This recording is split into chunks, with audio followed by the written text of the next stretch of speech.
this special occasion at the launch of the Rizwanak cross-border project, which seeks to enhance peace and stability, strengthen cooperation and economic development in the border areas between Kenya, Ethiopia, and Somalia. I feel honored that this defining and momentous event seeks to build on our partnership and cooperation as championed by the theme that is Rizwanak or Good Neighborlands. This event offers us an appropriate moment to reflect on our cooperation and partnership, but also provides us an opportunity to use lessons learned to enhance our aspirations for the future. On that note, the relationship between Kenya, Ethiopia, and Somalia is built upon firm strategy of brotherhood with shared values and historical ties. And in that spirit of collective solidarity, there has never been a better time to forge a common destiny and collectively participate in this project to tackle cross-border challenges, to ensure regional security and pursue economic development, social progress, peace, and prosperity. I would like to take this opportunity to express our nation's gratitude for the warm welcome and noble sacrifice of young men and women from Kenya and Ethiopia, and through contributing countries TCC in Africa to enhance in our joint fight against extremism ideologies that hamper security endeavors that we cherish to achieve in the shorter and longer term strategy. I believe that there are no limitations and barriers that can hinder our countries to achieve this impactful and futuristic Rizwanak project to address all the challenges in our borderlands. And we wish to thank the UK government and acknowledge the significant role of the UK government, multi-initiative and investment over the past years, and also its long-standing support to the people of Somalia. The federal government of Somalia is strongly committed to support this project to enhance peace, stability, and development in the cross-border regions. Thank you. Asante sana.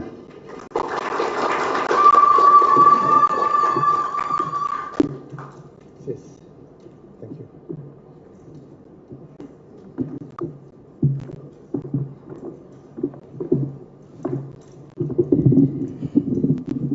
Excellency, sir, allow me now to invite my brother, the Minister for Peace and Security, the Federal Republic of Ethiopia, to greet us and also make his remarks.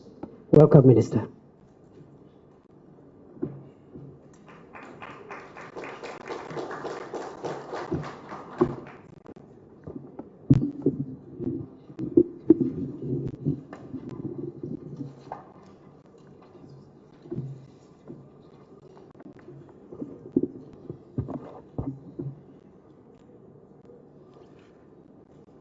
Honorable Deputy President Rigati Gajwa, Excellency Ministers Somali, Excellency Ministers and distinguished guests of Kenya, Your Excellency, the Governor of Mandera County, Your Excellency, the High Commissioner of British Government, all protocols observed, distinguished guests, ladies and gentlemen, it's my pleasure to be given an opportunity to say a few words at the launching of the project for Kenya-Somalia-Ethiopia borders. First and foremost, let me congratulate all those who have worked hard to materialize this project, especially the UK Government Foreign, Commonwealth and Development Office for initiating and funding this 3 years project, and the Kenya government for facilitation of the launching ceremony and your hospitality extended to my delegation. My country strongly believes that this cross-border project will enhance peace and stability and strengthen socio-economic dynamics in the border areas among the three countries, Kenya, Somalia, and Ethiopia. Moreover, it will strengthen the effectiveness of national response to insecurity along the border, supporting local conflict resolution and management structures, and building individual and community resilience to the influence of violent extremist actors. Excellencies,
Excellency, it's only fair for me to say how grateful we are as a ministry for the support that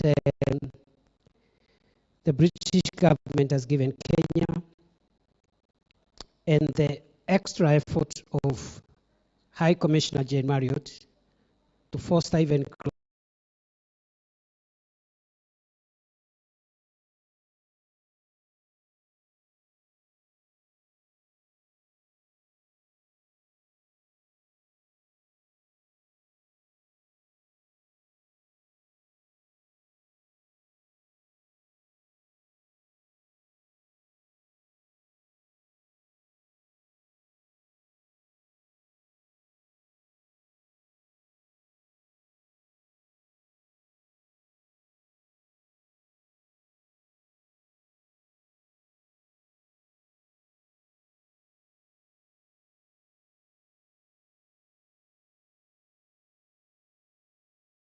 we will miss her friendship,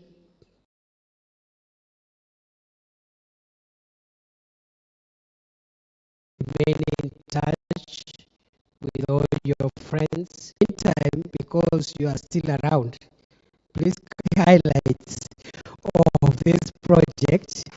Uh, Please, let's have a round of applause for Balozi. You are welcome, Ambassador. And then after that, I will give, I will proceed from there. Welcome, Ambassador. Thank you, my friend.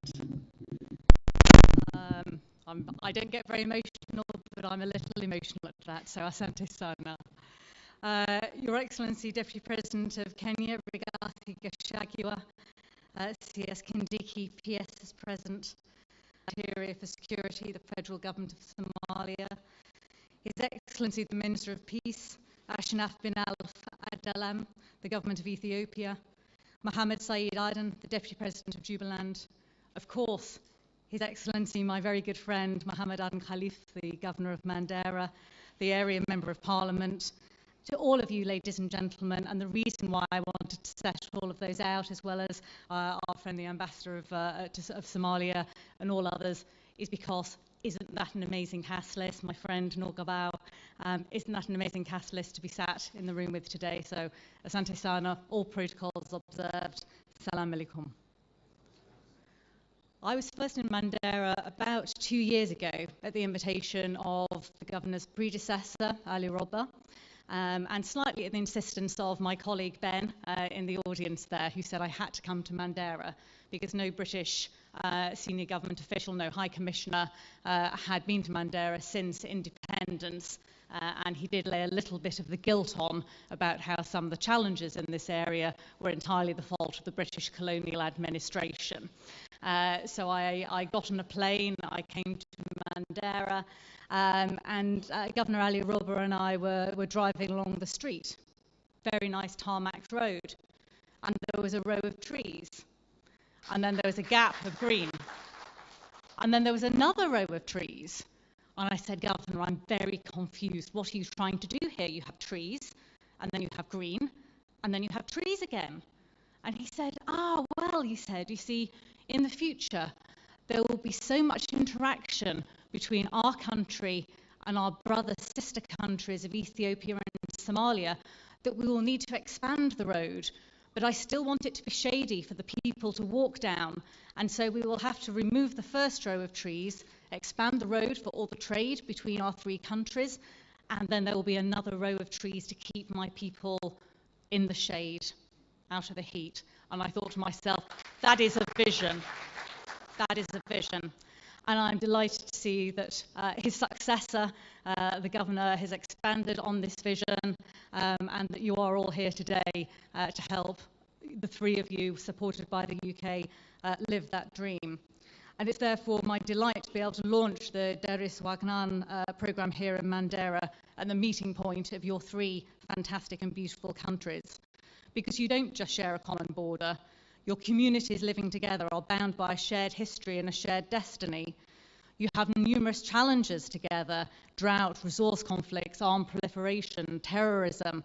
But you also have so much that is good and positive together, and it is that we want this programme to help bring on and bring about. Because for too long we focused on the challenges, and yes, we should focus on the challenges, but we need to look at those root causes of instability, not just the symptoms. We need to focus on those shared opportunities, and communities should be able to flourish and embrace their own cultures. And to support this, and it is a supporting role, these are your countries, we are here as your guest, we are a partner to all three of you in investing in this new cross-border initiative. And I don't think a better phrase than the Somali phrase, Deris Wagnan, I'm going to pronounce that wrong, aren't I? Wanag, Deris Wanag. I'm looking at the lady in the middle who's like, not that, yes, no that. Yeah, have I got that right? Okay, Deris Wanag means good neighbourliness, which is at the heart of what this programme intends to promote.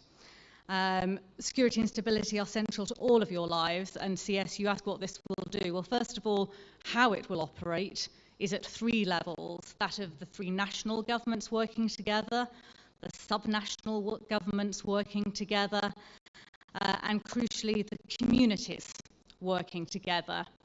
And all of those three levels, this programme will support effective policy and programming through understanding the local conflict dynamics, structures and actors. It will strengthen both the formal and informal institutions, including those cross-border mechanisms, working to build resilience in the communities across the borders. And it will address community needs to mitigate against drivers of instability and violent extremism. It will be implemented by experienced and committed a team comprising individuals from three organisations: the Adam Smith Institute, the Danish Refugee Council, and the Royal United Services Institute. And I can see some of them in the audience there. Can you just wave your hands for a better waving? Come on. Look at all those amazing people who want to come here and live in this tri-border area to help support the work that you do. So thank you very much to that team. I also want to give a shout out to Ben and to Haji. Where are you both? There's Ben, where's Haji? Over there. Because these two fine gentlemen from the British High Commission, we wouldn't be here today without Ben's vision and Haji's networking and contacts and the brilliant team that they make together. So I get to stand at the front and take all the credit, and everyone says, "Isn't Jane wonderful?" Thank you. I like hearing "Isn't Jane wonderful?" But the truth is, this is Ben and Haji's work and the implementation team behind them. So thank you to all of you. It is grounded in research, this programme, with many stakeholders present here today. It will design and support activities across those borders, and it will embrace existing activities. This is not coming in saying, hey, here's a new way to do it. It's building on the existing initiatives and activities, not reinventing the wheel. And I hope to attract in time other international partner funds so we can ensure that this programme, where it is successful, it can expand, and where it is not successful, we admit it is not successful, learn the lesson and focus elsewhere. The UK as well remains a major contributor to multilateral interventions such as the World Bank's North and Northeast Initiative Development and the NEDI programme, as well as providing assistance to various initiatives in health, education and governance in this area. I do want to mention gender and social inclusion because it's got to be an integral part of our approach, that it covers everybody in the community, and it takes a conflict-sensitive approach to support opportunities to enhance peace and coexistence across the borders.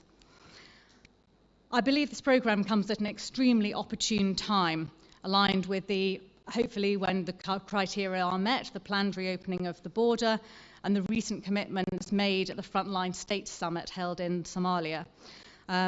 We stand together against those forces that wish to disrupt people's lives, all of your lives, and to sow terror. And we offer through this programme, through supporting you, a collaborative, peaceful future. Because this is a joint endeavour by your three countries, supported by the UK.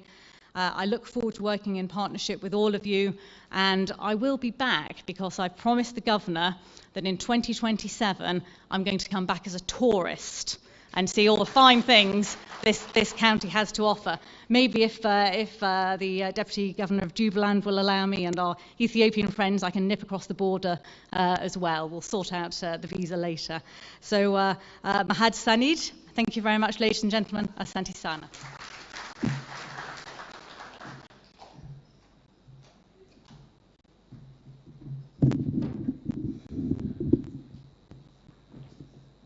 Very well. Thank you for your patience. At this juncture, I have the honor of asking the chief guest of this event to come and greet us and make his remarks. Therefore, Your Excellencies and distinguished guests, I request that we be upstanding as we invite Rigathi Gachagua, Deputy President of the Republic of Kenya. Welcome, Mr. Deputy.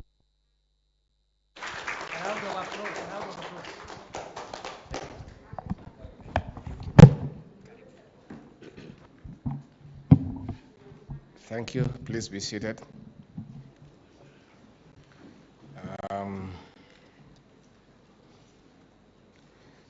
Excellencies, heads of delegations of the Federal Republic of Ethiopia, Excellencies, heads of delegations of the Federal Republic of Somalia, Vice President of Your Excellency, the British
1.5 million US dollars to the drought. It was indeed catastrophic. We thank God, and the greenery we have seen as we flew here.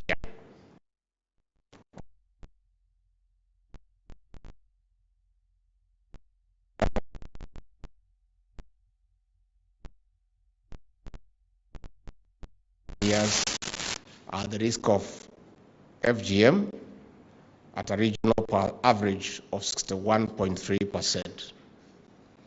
Distinguished guests, since we enjoy stability in Kenya, we are now home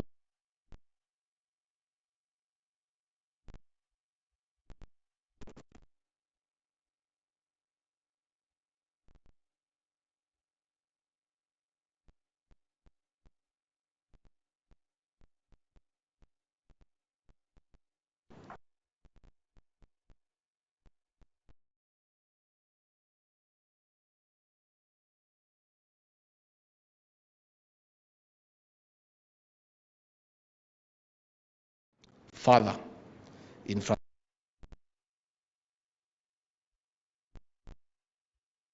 industries to roar back. We must,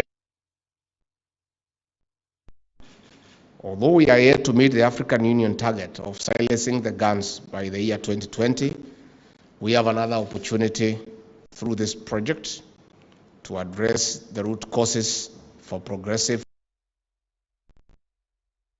in the Horn of Africa, but the African continent. That is how we can achieve the Africa we want, where no one is left behind. That I welcome this 3-year initiative, Power to Rise, a true reflection of bottom-up socio-economic transformation of our communities. In this regard, it's upon us to create a favorable and sustainable policy environment for shared prosperity. We are taking orthodox measures to spur the livelihoods of our pastoralists, such as through sustainable access to safe and clean water for human and animal, boreholes, stealing water pans. With sufficient water, communities will easily integrate crop farming with pastoralism for enhanced food security. This will also allow them to grow pastures for sustained feed supply. Given that our communities here are only separated by borders, these measures